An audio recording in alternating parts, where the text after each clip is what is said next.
In this video, we're going to find out how well Counter-Strike 2 runs on the basic free tier of GeForce now.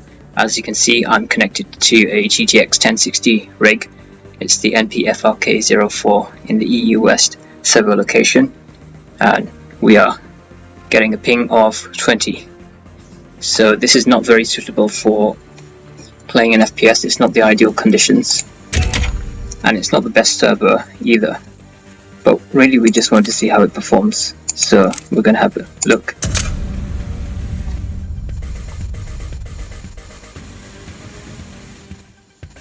And Counter-Strike 2 is a very popular game right now. I think it's the most played game on Steam, and that is kind of what you would expect because CS2 was also at the top.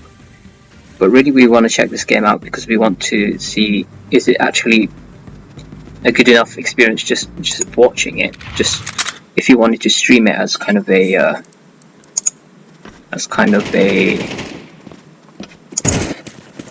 esport, then how well would it be to do it from GeForce Now? Could you do it directly from GeForce Now?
So one thing I don't understand is the performance is not looking great right now.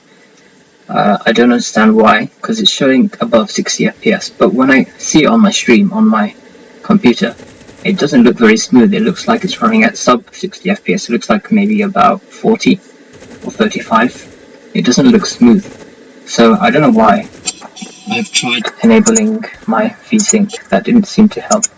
So let's turn this off and see if it helps. But so far, yeah, I would say it's not suitable for streaming the game, really. It's not very good quality. I don't know why, but the game does not look very good right now. Maybe it's the map, or maybe it's the graphics settings, and the fact that I'm on the 1060 rig.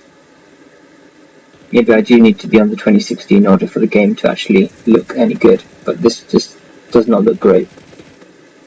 And this is quite a far away server, so I would actually say, in comparison to Boostroid, it's not far off. Boostroid quality would be similar, so normally you'd expect GeForce Now is a bit better, but I'm not actually seeing much of a big difference really. So it's kind of disappointing to see this level of performance from GeForce Now with Counter-Strike 2.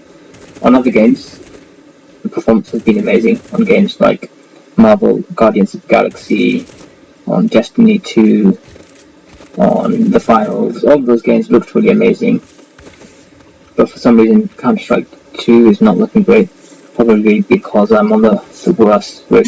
So the lesson to learn here is really you do want to have GFN priority in order to get the better video quality, the better graphical quality with the... Oh, it looks like it's running on actually decent settings, so I don't understand why the game looks so bad.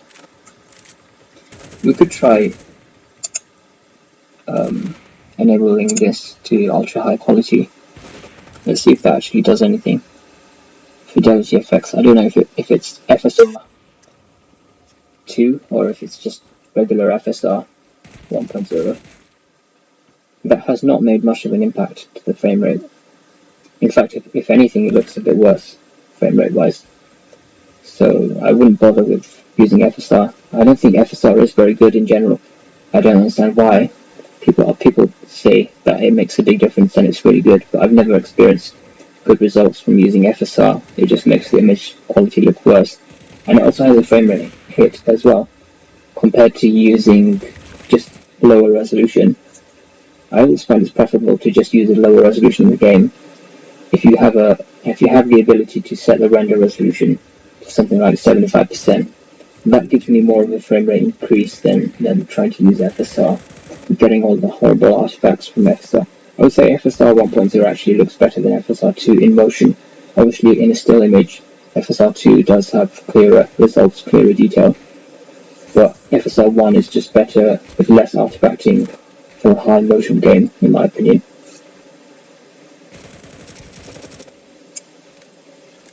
So yeah, I just wanted to give you a quick look at how CS2 is performing on GFN and whether I would recommend it. Right now, I can't recommend using the free tier of GFN to play Counter-Strike 2. The performance is not good enough and the visual quality is not good enough. You definitely want to have priority at the minimum to play this game. Let's have a look at a different map.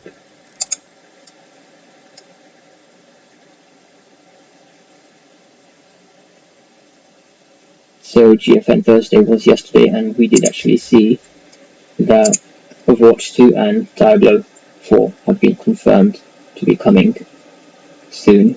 Hopefully that means within a few weeks. I would hope next week would be amazing.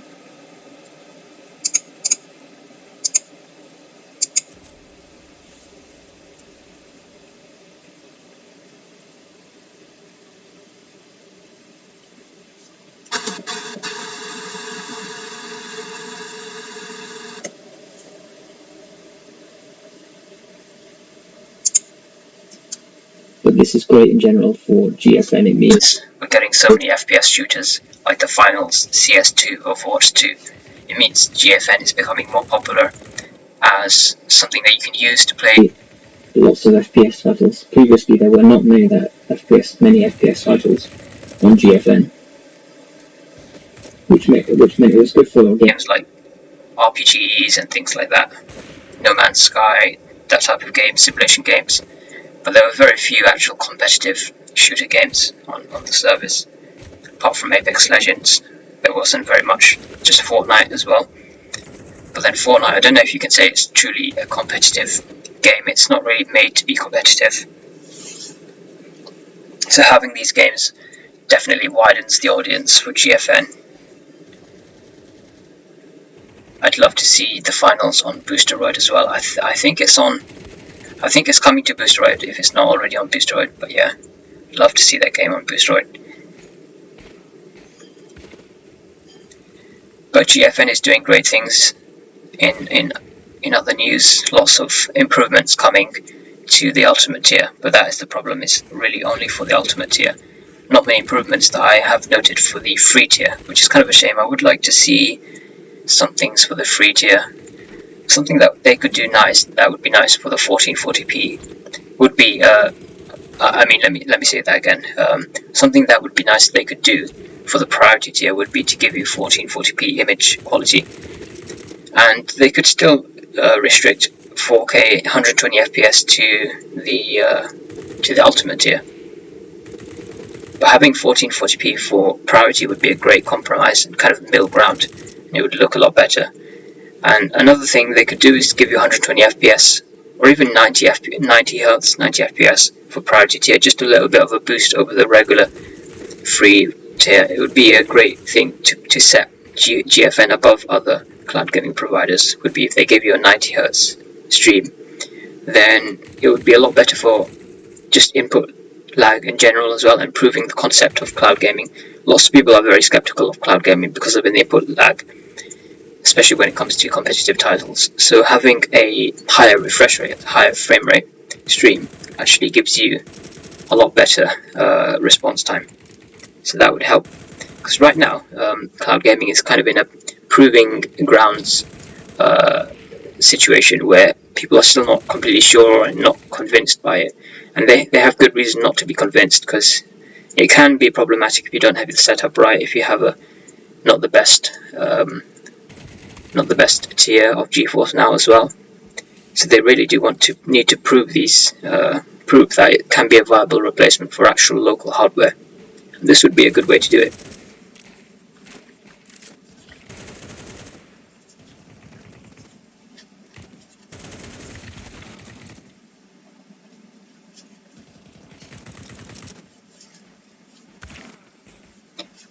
So let me know in the comments, are you planning to try GFN to play a shooter game, a competitive shooter, and would you recommend it for others to use to play the competitive shooter games?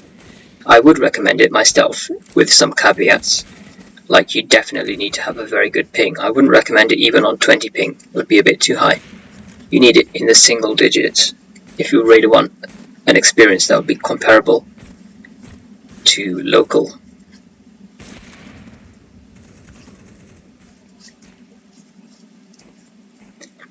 One thing that would be cool if they added to Counter-Strike would be if they added ray tracing.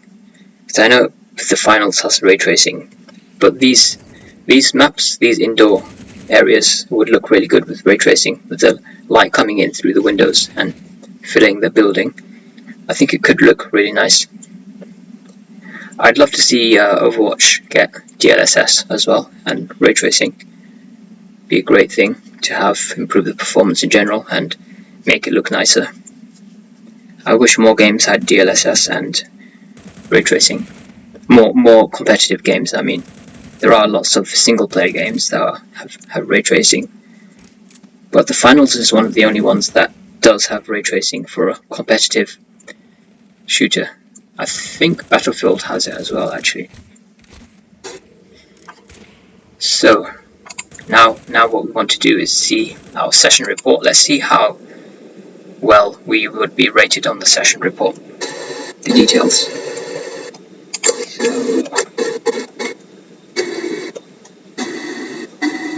Let's quit. And then click on the bar graph, session report. 100, uplink, network lag 93, packet loss is 100, cloud rig 87, device 0. Oh, okay, because I'm actually unplugged right now. Maybe that is why. That's why it's saying device 0. Oh, okay, I think that's why my frame rate looked so bad. It was because I was unplugged. That does actually explain it. So yeah, this game session diagnostic report does actually help. But I wouldn't have known that me unplugging my system would have any effect on it. I'm kind of surprised by that, but apparently it does make the session quality worse. So future advice for anyone, you want to prefer to be plugged in rather than using on battery for the best performance.